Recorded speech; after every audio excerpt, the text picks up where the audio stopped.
এটাই মূল মন্ত্র আমাদের। পার্বত্য এলাকা রক্ষা করতে হলে, পার্বত্য অঞ্চল রক্ষা করতে হলে, বাংলাদেশ রক্ষা করতে হলে, যেহেতু তিন দিকে দুশ্মন, আরেকদিকে বঙ্গোপসাগর, এদেশ কি করে রক্ষা করব? আমাদের হাতে মিসাইল নাই, অ্যাটম বোমা নাই, অত্যাধুনিক অস্ত্র নাই। দুশ্মনদের হাতে মিসাইল আছে, অ্যাটম বোমা আছে, দুশ্মনদের হাতে অত্যাধুনিক অস্ত্র আছে। কি করে লড়াই করব? কি করে দেশ রক্ষা করব? দেশ রক্ষা করতে হলে আমাদের শক্তি ইসলাম। আল ইসলাম ইয়ালু ওয়ালা ইউলা। ইসলাম বিজয়ী হয়।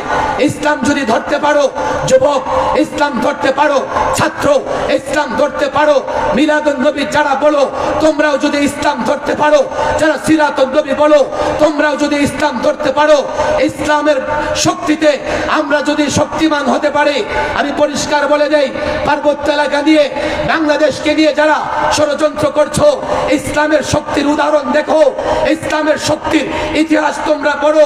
313 জন হাজারের বাহিনীর বিরুদ্ধে লড়াই করে বিজয়ী হয়েছে। 30,000 2 লক্ষের বিরুদ্ধে লড়াই করে বিজয়ী হয়েছে। ইসলাম পাওয়ার, ইসলাম শক্তি, ইসলাম ধরো, ইসলাম মানো।